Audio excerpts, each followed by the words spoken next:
Tentara Israel kini mulai menyampaikan keluh kesahnya karena dipaksa perani orang-orang Palestina di jalur Gaza. Mereka terpaksa perang karena kebijakan kabinet Benjamin Netanyahu. Tidak hanya mengeluh perang, para tentara Israel bahkan secara belak-belakan mendukung kemerdekaan untuk Palestina sebagai negara berdaulat.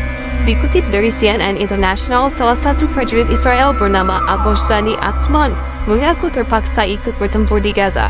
Atzmon secara pribadi bahkan tidak menyalahkan kebencian orang-orang Palestina di Gaza saat ini.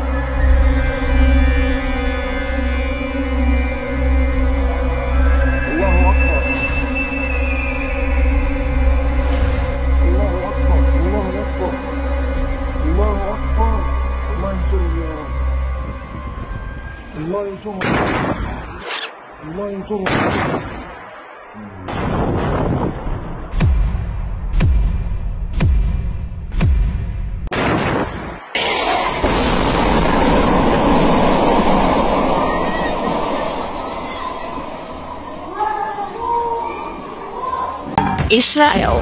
Pula negara yang satu ini memang selalu jadi pembahasan. Dari 3 divisi utama dalam militer Israel, yaitu Angkatan Darat, Angkatan Laut, dan Angkatan Udara. Angkatan Darat menjadi divisi tenar yang kekuatannya menjadi penyokong utama kekuatan tempur Israel. Angkatan Darat dari Israel memang punya pengalaman tempur yang tidak main-main. Setidaknya, ada lebih dari 16 operasi militer dan perang yang telah dilakukan oleh Angkatan Darat Israel sejak tahun 1948. Salah satu yang paling mencuri perhatian adalah Operation Caslead yang juga dikenal sebagai Perang Gaza. Di sini Israel memenangkan pertempuran tersebut saat melawan kelompok bersenjata Palestina seperti Hamas, Fatah, dan Islamic Jihad. Melihat kekuatan dan pembuktian dari Angkatan Israel ini, tentu akan menarik jika melihat seberapa kuat Angkatan Darat Israel. Mari mulai dari membahas personil militer yang dimiliki terlebih dahulu. Dari data yang ditemukan, Angkatan Darat Israel punya 126.000 personil aktif dan 400.000 personil cadangan. Semua personil ini kemudian dilengkapi dengan berbagai jenis senjata untuk berbagai jenis operasi militer yang dijalankan. Contohnya, kita mulai dari pistol. Angkatan Darat Israel menggunakan Glock 19 dari Austria yang jarak tembaknya 50 meter dan sudah punya sistem tembak full auto dengan kecepatan 1.200 putaran per menit. Kemudian, untuk senapan mesin ringan, Angkatan Darat Israel menggunakan IWIX-95 dengan kecepatan tembak 950 putaran per menit. Senjata ini termasuk sebagai salah satu senjata Israel yang paling laris manis karena digunakan berbagai macam negara, seperti dari India, Filipina, dan juga Indonesia. Lalu, ada senapan serbu yaitu IWI Pepper dengan kecepatan tembak 950 putaran per menit dengan jarak tembak mencapai 550 meter.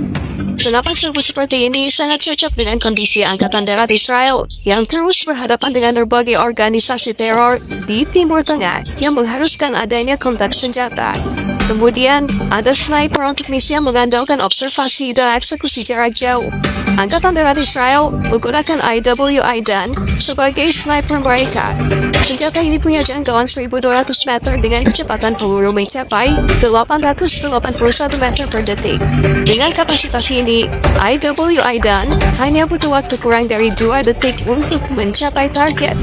Nah, karena harus terus kontak dengan kelompok bersenjata yang juga mengendarai kendaraan lapis baja, Angkatan Darat Israel juga menggunakan senjata peluncur roket sekelas Matador yang memiliki jarak mencapai 100 meter dengan kecepatan 250 meter per detik. Matador ini setidaknya memberi garansi ancaman ada kelompok ekstremis yang melawan Angkatan Darat Israel menggunakan kendaraan lapis baja.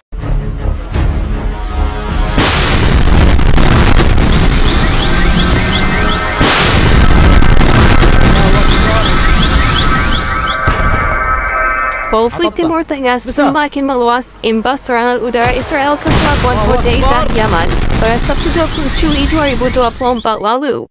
Buntut tindakan sembrono Zionis, kini warga Israel dilanda ketakutan hingga pemerintah mengeluarkan status siaga tinggi. Terlebih, sejumlah pakar memprediksi 5.000 rudal dan drone Yaman telah disiapkan untuk menyerang kota terbesar Israel yakni Tel Aviv. Unang kasakian meluas usai Israel menyerang pelabuhan Hodeida, Yaman pada Sabtu 20 Juli 2024 lalu. Untuk tindakan sembrono itu, warga Israel kini dalam keadaan ketakutan hingga rezim Zionis mengumumkan siaga tinggi menghadapi serangan balasan Yaman. Terlebih, sejumlah pakar Zionis memprediksi bahwa Yaman telah bersiap menembakkan 5.000 rudal dan drone ke Israel. Dilansir dari Pars Today via Tribunus pada Senin 22 Juli 2024, sejumlah pakar menilai bahwa perang besar antara Israel dan Yaman akan menjadi ancaman nyata bagi Zionis. Kekuatan Israel diprediksi akan semakin melemah hingga muncul kemungkinan kalah telak dalam pertempuran dengan Yaman.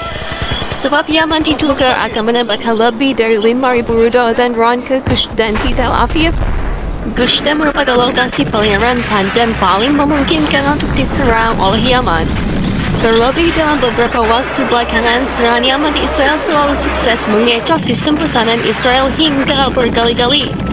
Baik dari segi sistem pertahanan udara, darat, laut yang dimiliki Zionis.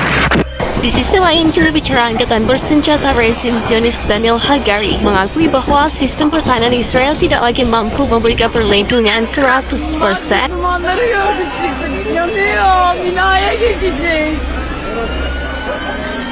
Haber vermedi. Hala içinde olanlar var. Çıkmıyorlar. Allah'ım sen bilirsin yarabbim. Bak burada her yer yanıyor. Bizim binaya geçmedi daha.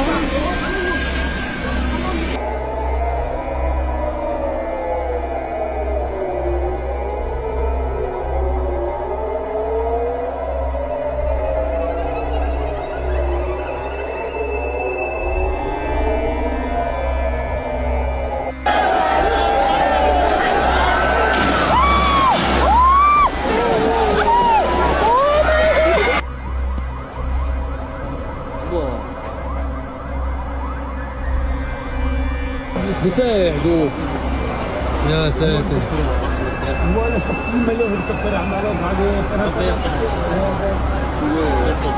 ولا 100 مليون ولا 100 مليون هليكوبتر بتصفي يا عمي هذا بترول نهاجم قوي هلا بجيب خلاص واضح